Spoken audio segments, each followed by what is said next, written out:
आज बताओ किसने आपको वजीर आजम बनवाया था? मैं आपको स्पीकर साहब वसूख के साथ कहता हूं, यह 70 पीकेस पाकिस्तान वो कैदी 804 के इशारे पे उठता है। याद रखो, उस दिन से डरो, उस दिन से डरो जो वो हंगर स्ट्राइक पे गया। और अगर उसने इशारा किया कि सड़कों पे आ जाओ तो बांग्लादेश को भूल जाओगे। ख्वाजा साहब 2013 में सुप्रीम कोर्ट के ऑर्डर के मुताबिक आपके केस में 45,000 वोट बोगस नहीं थे। वो आपके वोट क्यों बोगस थे? मैं डिमांड नहीं करता।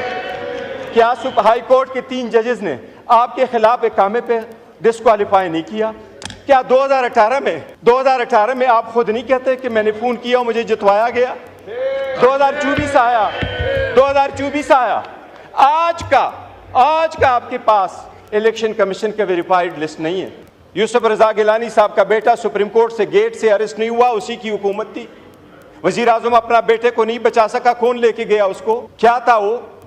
मौजूदा हुकूमत में अगर इतनी ही पावरफुल है, ख्वाजा साद रफीक को किसने अपलोड करवाया? अगर ऐसा ही है तो राजा साहब से मैं पूछता हूं, राजा साहब आपकी पार्टी वजीर आजम के हटाने के बाद जब सीएसी की मीटिंग हुई है, जनाब डिप्टी स्पीकर आपको अच्छी तरह मालूम है, रात को यह फैसला हुआ शहाबुद्दीन साहब कल वजीर आजम होंगे। उसके घर लोग चले गए, उसको उठाया, राजा साहब वजीर आजम होंगे। आज बताओ किसने आपको वजीर आजम बनवाया था? जनाब डिप्टी स्पीकर, मैं समझता हूं आज एक सैड डे है। द वे बिलावल साहब ने बोला, जो अजंदाज गुफ्तगू इस्तेमाल की, जो इशारे किए, जो लात हटाए, मैं समझता हूं ये किसी भी पार्टी के चेयरमैन के लिए एक डेथ है। He is politically dead. उसके पास इस कौम के लिए ये विजन नहीं है। वो शायद ऑक्सफोर्ड के जाली डिग्री से यहां पहुंचा है। अगर उसके पास विजन होता तो वो यूरोप अमेरिका से ये विजन लेके आता कि लीडर्स वो होते हैं जो सब कुछ अपने दिलों पे ले चुके होते हैं।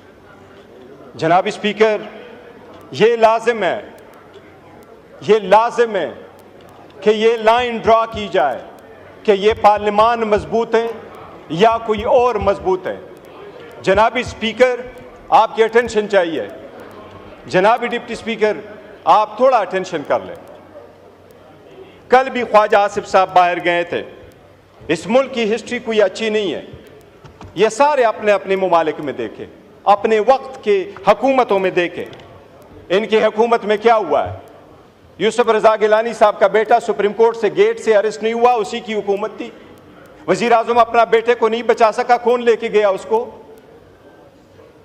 क्या था वो? मौजूदा हुकूमत में अगर इतनी ही पावरफुल है, ख्वाजा साद रफीक को किसने अपलोड करवाया? अगर ऐसा ही है तो राजा साहब से मैं पूछता हूं, राजा साहब आपकी पार्टी वजीर आजम के हटाने के बाद जब सीएसी की मीटिंग हुई है, जनाब डिप्टी स्पीकर आपको अच्छी तरह मालूम है, रात को यह फैसला हुआ शहाबुद्दीन साहब कल वजीर आजम होंगे। उसके घर लोग चले गए, उसको उठाया, राजा साहब वजीर आजम होंगे। आज बताओ किसने आपको वजीर आजम बनवाया था? आपकी सीएसी की पार्टी की हकीकत चली थी। बताएं आप। काजमी साहब आपके रिलीजियस मिनिस्टर थे, आपकी ही हुकूमत थी। बताएं किसने उसको अरेस्ट करवाया था? आप बचा सके थे? ये ईमान कमजोर होता रहा है। बहुत अच्छी बात हो गई थी, हम इसलिए आगे की तरफ बढ़ना चाह रहे थे। ख्वाजा साहब ने कल प्रोटेस्ट किया था, हमारी वजह से नहीं। मेरे और इसकी कोई तलख कलामी नहीं हुई। मेरी ख्वाजा साहब की कभी तलख कलामी नहीं होती। पर एक बात जरूर हुई थी, ख्वाजा साहब ने कहा, और मैं कभी नहीं कहता जिस तरह ट्वीट की बात हो रही है, जनाब स्पीकर, ये जो जगह बैठी हुई है, हम बैठे हैं, ये हमारा ट्रुथ एंड रिकंसिलिएशन कमीशन नहीं है कि यहां एक दूसरे की सटल कर दे कि आप कितने बुरे थे, मैं कितना अच्छा हूं, आपने कितने लोगों को ज़द-ओ-कोब किया, मैंने कितने ज़द-ओ-कोब किया। लेकिन यह बात आपको वसूख के साथ कैसा हो, पूरी दुनिया कहती है कि आपकी हुकूमत में सबसे ज्यादा ह्यूमन राइट्स वायलेशन हुए। इतनी करज रखो कि यह मान लो। लीडर तख्तदार पे पहुंचते, आपने भुला ना भुट्टो को, लीडर तख्तदार पे पहुंचते हैं ताकि कौम बचे। वो कहते हैं जुल्म के खिलाफ हमने लड़ना है। जनाब स्पीकर, हम अगर कुर्बानी ना दे, मैं तो फर्स्ट टाइम इस असम्बली में हूं, ख्वाजा साहब तो मेरी उम्र से ज्यादा इस असम्बली में रहे, क्या हमने सीखा है, किस तरीके से आगे बढ़ना है। ख्वाजा साहब को मैंने ये लफ्ज़ सिर्फ कहा, मैंने कहा ख्वाजा साहब इस कमेटी में हम बैठे हैं, ये तो हमारी एक प्रपोजल थी, ये प्रपोजल सबसे पहले तो आपके अपोजिशन लीडर ने बनाया है। मैं इस बंदे को बड़ा दाद देता हूं, I am so proud of your legacy Umar, so proud of your legacy. ये लेगेसी है। बताएं 22 साल में एक लफ्ज कोई एक बंदे का निकाले कि इस ईवान से स्पंज हुआ हो, हम सारे बाहर चले जाएंगे। इस ईवान में जब 22 साल रहा है, एक लफ्ज कोई स्पंज होने वाला बताए।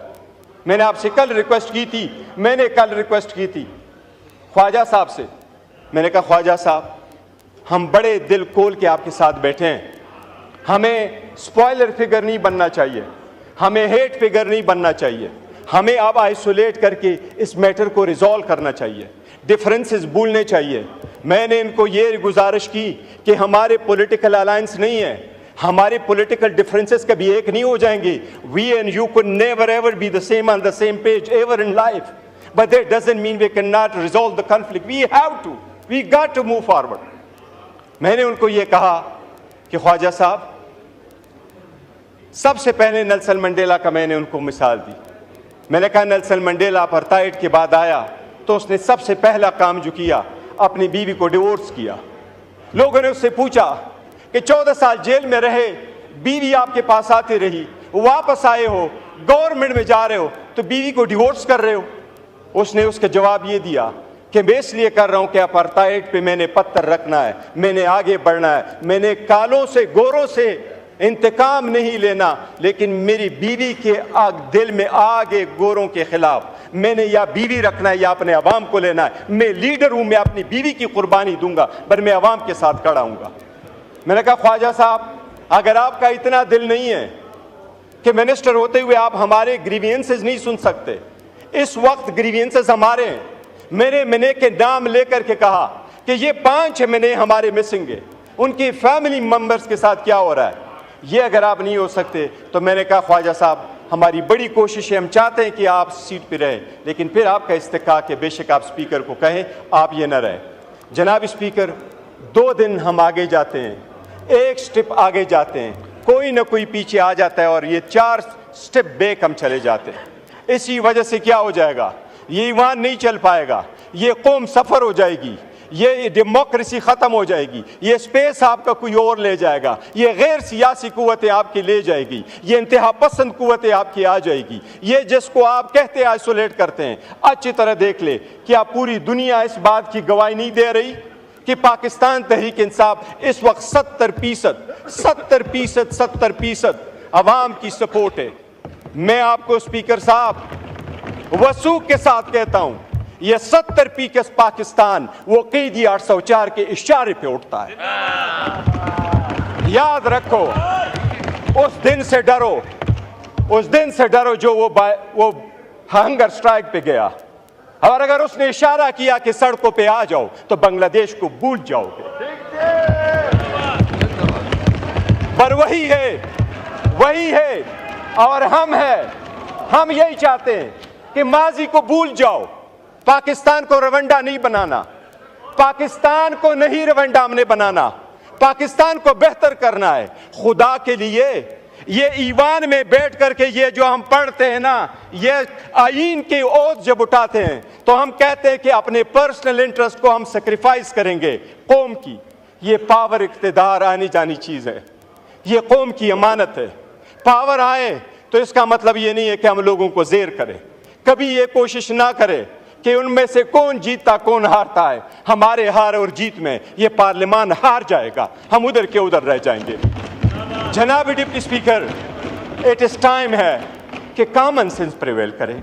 अगर कोई केस कोर्ट में मौजूद है, मैं खान के किस किस केस को उठा दूं, साइफर का उठाऊं, इद्दत का उठाऊं, तो शखाना का उठाऊं, फिर आप लोगों का उठाऊं। ख्वाजा साहब 2013 में सुप्रीम कोर्ट के ऑर्डर के मुताबिक आपके केस में 45,000 वोट बोगस नहीं थे, वो आपके वोट क्यों बोगस थे? मैं डिमांड नहीं करता। क्या हाई कोर्ट के 3 जजेस ने आपके खिलाफ एक कामे पे डिस्क्वालीफाई नहीं किया? क्या